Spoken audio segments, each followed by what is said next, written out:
Alright, hey guys, so this is the King of Kpop with my Q&A question video. I'm going to make this into two parts.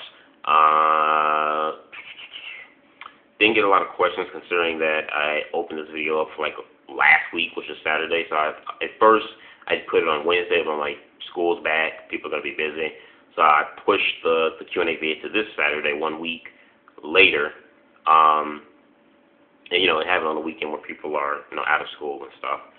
So I didn't get a lot of questions, surprisingly, the amount of time that I gave everyone. But thank you for those who have sent in your questions anyway. So yeah, like I said, I may make this into two parts. So first set of questions come from We Love High Knee Socks. Your question is, who's your favorite member in Big Bang and why? My favorite member of Big Bang is Taeyang or Taeyang. Reason why I like Taeyang is he's just a natural born dancer. In K-pop, it's required for trainings to learn the dancing and the singing and all that other stuff. But there's a very small few select that I feel that are just natural, just born dancers, born singers, born talent, where they don't even require a training schedule or routine. You can just plop them on stage and they'll just be like a hit right then and there. And that's how I feel like Taeyang is. Taeyang, I think, is just he's a natural talent, a natural dancer.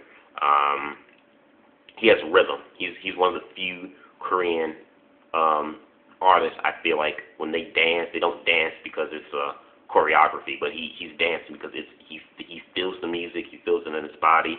He has the rhythm. He has soul. I consider Taeyang to be a black man in an Asian body. Just has, and that's not just only with his dance, but that's his style, how he dresses, and just his preferable music choice. And the same I would say for Jay Park and Min of Miss A and Hwaeyeon of Sonishide. So like very select few like that. I just think it's just natural, just born talents and just have like soul, and they get it. They feel the music. They're not just dancing because it's a routine or choreography, but they're dancing because they feel the music. The second question is, what is your favorite SHINee song? Favorite SHINee song is their first song, Nuna Yepo. That's still my favorite song of SHINee. It was hip and happening. It was hot when it first came out in the summer of 2008 or 9, whenever they came out. That song was just awesome. And then also, it was pretty shocking too, because the song had a lot of R&B rhythmics. Which is a little bit surprising coming from SM, because R&B and hip-hop influenced styles of music is very taboo. It's like a sin to SM Entertainment. So to see them have an R&B influenced song for SHINee when they first debuted, pretty shocking.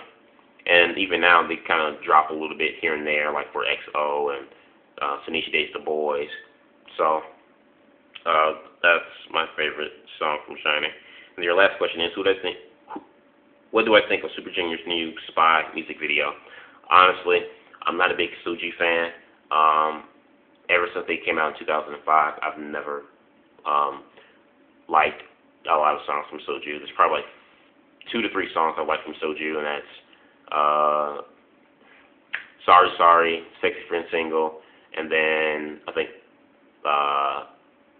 Super Bad or Super Bad Girl from Super Junior M.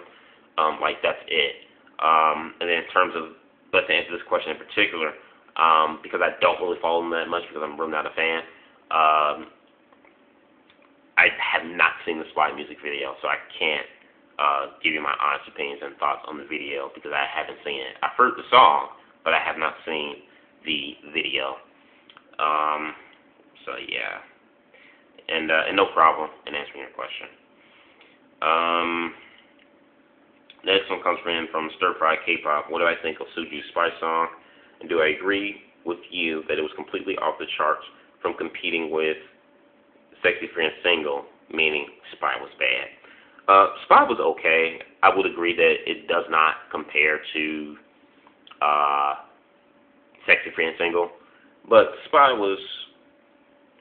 okay. Like I said, not my favorite song. Not my favorite few songs from Suju. But yeah, it was okay. And then your last question for me is my quick thoughts on XO. I like XO. I said it since day one. Next, Dongbon Shigi. They remind me of them so much. they have a little flair of shiny, but they remind me more of a new TVXQ. I've always made the statements that if a rookie group or a new artist has a likeness or reminds you of a former veteran singer or a former group that were popular and successful, but they kind of have a likeness like them, they remind you of them, I don't think that's necessarily a bad thing. When EXO first came out, people complained saying that they're trying to be, SM is trying to make them replace Super Junior or TVXQ or Shiny, all this other stuff. Like I said, if they remind you of talented superstars, I think that's fine. They still have their own identity, their own flair or color, per se. Unlike, say, a complete blatant out copy like what Brave Brothers did with Big Star, trying to make them Big Bang 2.0. That's just plain outright just copying. But to have an artist that reminds you of a likeness of another group, I have no problem with that, and I stand by this statement very strongly. So I consider EXO to be, they're going to be big, and I consider them to be, because TVXQ are first generation K-pop stars. So to me, I see EXO as the second generation of Dongbashiki. I see them as being the new Dongbashiki for the new generation. So I have high expectations for EXO in the future. Just let me see how much time I have on this thing here. I'm going to answer a few more questions, and then I'm going to do part 2. Next set of questions come from the themrkpopfan. He says, besides Tiffany, who is your four other ideal K-pop? Your other ideal type in K-pop, no particular order. Well, honestly, particularly, Tiffany is like my number one ultimate bias, so I really don't have any other besides Tiffany. But besides Tiffany, I mean, I do like other ones, but Tiffany's like my number one ultimate ideal type, like no one else. But besides her, for me to choose, I'd have to say Bora of Sistar, Nana of After School, sorry Sterling, but Yuri of Sanishide, Hoysong of Secret, and I'd even throw in Sungyeon of Kara, so that's 5. What is your thoughts on Inkayo not giving, and then your next question is, what are your thoughts on Inkayo not giving awards anymore and just having their show just to perform for fun, entertain the fans, and promote their songs? I think it's a good idea.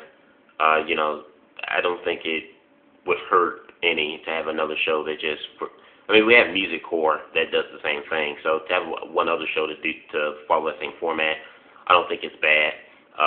You still have Music Bank, Music Countdown, and now Show Champion, who are going to still give out the awards. So I think for Inkayo to go down the path of Music Core, I think it's fine, and a good thing actually, because it'll be another show for, like, say, rookies who know they probably have no blue chance in hell of winning an award. It's still just a good way for them to showcase their talents, besides just Music Core, but to have another show where, you won't win any awards, but just to showcase your talents.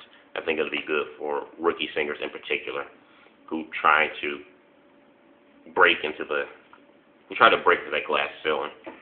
So I'm seeing how much time I have left here. Okay.